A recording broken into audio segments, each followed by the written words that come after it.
Praise the Lord, सलाम, जय ख्रिस्त सर्वांना. आणि आज एक नवीन विषय आहे, ते म्हणजे तुमच्या चर्चमध्ये किती अधिकारी, किती बँकर्स, किती क्लास 1 अधिकारी, किती क्लास 2 अधिकारी आहेत, हा आजचा माझा प्रश्न आहे.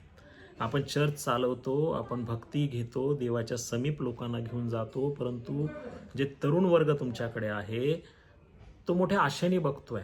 त्यांच्यासाठी कोणती दिशा आपल्या चर्चने दिली, मला वाटतं हा प्रत्येक सेवकांनी विचार करण्याची गरज आहे की माझ्या चर्चमुळे, माझ्या मोटिवेशनमुळे किती अधिकारी माझ्या चर्चमध्ये घडले, किती मोठ्या मोठ्या पदावर लोक गेले, याचा गांभीर्याने विचार करणं आवश्यक आहे. आपण भक्तीमध्ये पुढं नेतो, सगळ्या गोष्टीत पुढं नेतो, पण शैक्षणिक जागृती ही समाजामध्ये होणं आवश्यक आहे. नाही तर केवळ आणि केवळ आपला समाज स्टाफ नर्सपर्यंत सीमित होतो का काय, ही शंका निर्माण होते. आता थोडंसं लोक IT कडे, इंजिनिअरिंगकडे किंवा MBBS कडे वळत आहेत, पण हे प्रमाण तुमच्या चर्चमध्ये वाढलं पाहिजे.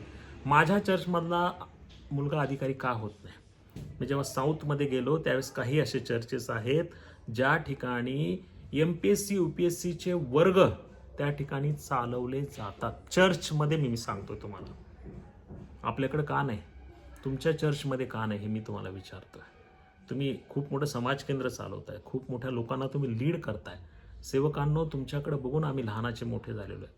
आम्ही तुम्हाला आदर्श मानतोय. तुम्ही ज्यावेळेस वेदीवरून आमची कौतुक करता, ज्यावेळेस स्तुती करता, त्यावेळेस आम्हाला खूप आनंद होतो. आम्हाला असं वाटतं की परमेश्वराने आमचं गौरव केलेला आहे, त्यांनी आमची स्तुती केलेली आहे. तसंच जर तुम्ही एक तरुणांना आपल्या दिशा दिली, आपल्या शहरामधल्या, आपल्या चर्चमधल्या, म्हणतो शहराचं सोडा, तुमच्या चर्चमधल्या जरी तरुणांना तुम्ही मोटिवेट केलं की तुम्ही अधिकारी बना, यासाठी आपण हे कृतीयुक्त कार्यक्रम करू. नुसतं बोलायचं नाही. तुमच्या चर्चमध्ये कोणी त्यामधला विद्वान शिक्षक असेल, कोणी त्यामधला तज्ज्ञ असेल, त्याचं मार्गदर्शन वर्ग तुम्ही चर्चमध्ये ठेवा. त्यांना सल्ला द्या, कशा प्रकारे तुम्ही अधिकारी बनू शकता, कशा प्रकारे तुम्ही सक्सेसफुल बिझनेसमॅन बनू शकता. यासाठी मला वाटतं चर्चेसनी आज काम करणं आवश्यक. खूप जण करतायत हे, तुम्हाला वाटेल मी काय सांगतोय, परंतु साऊथमध्ये, विदेशामध्ये या गोष्टीवर फोकस केलं जातं. जर तुमच्या चर्चमधली लोक अधिक नोकरीला असतील, अधिक चांगल्या पोस्टवर असतील, तर तुमचं चर्च आपोआपच समृद्ध होऊन जाणार आहे. पण यावर कृती कार्यक्रम करणं आवश्यक आहे. आपण आपल्याकडे असणाऱ्या टॅलेंटचा उपयोग करून आपल्या समाजातल्या तरुणांसाठी घेणं आवश्यक आहे. पालक तर करताच आहेत. काही काही जणांची परिस्थिती असते, काही जणांची परिस्थिती नसते.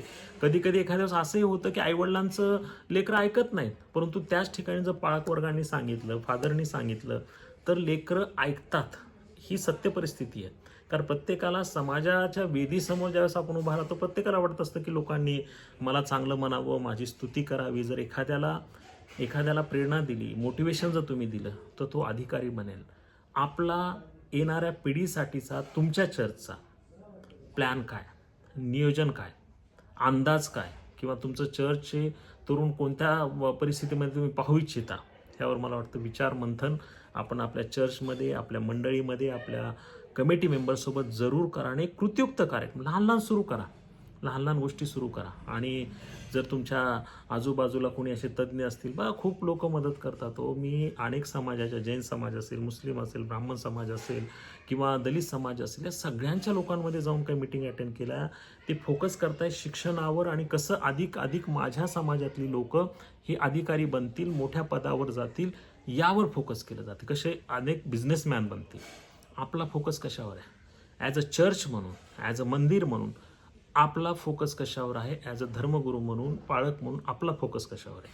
मला वाटतं यावर बारकाईने लक्ष देणं हवं. का ज्ञान घेणं, मला वाटतं बायबलने सुद्धा ह्याला खूप मोठी मान्यता दिली आहे. आपण उच्च पदावर असणं, देवाने उच्च पदावर लोक स्थापित केली. अक्षरशः म्हणजे जे गुराखी होते, जे मेंढपाळ होते, त्यांना देवांनी अधिपती केलं. मग सामान्य लोक आपल्याला करणार नाही का? यासाठी प्रयत्न करा, उत्तम प्लॅन आखा. तुम्हाला कुठे आमची मदत लागली, आम्ही कोणतंही चर्च असू द्या, आम्ही सहकार्य करायला तयार आहोत. आम्ही योग्य प्रकारे त्या ठिकाणी काहीतरी गोष्टी तुम्ही परवानगी दिली तर आम्ही त्या ठिकाणी तुम्हाला तुमच्या शहरामधला माणूस तुमच्यामध्ये उपलब्ध करून देऊ शकतो. यासाठी प्रयत्न करा. माझी खात्री आहे की तुम्ही सर्व सेवक लोक आमच्यासाठी आदरणीय आहात आणि तुम्ही खूप सुंदर पण काम करताय.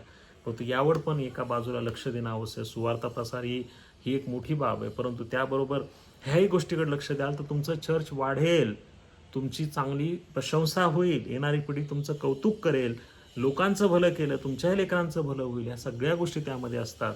त्यामुळे माझी विनंती सर्वांनी की आपल्या चर्चमधला तरुण माणूस, तरुण व्यक्ती, मुलगा मुलगी हे कसे उच्च पदावर पोहोचतील यासाठी चर्चने एक कृतीयुक्त कार्यक्रम तयार करावा आणि तो राबवावा असं मला वाटतं. कुठे आमचं सहकार्य लागलं जरूर आम्हाला सांगा, आम्ही जरूर तुम्हाला सहकार्य घेऊ. पुन्हा एकदा सर्वांचे आभार मानतो आणि या ठिकाणी थांबतो. Thank you very much.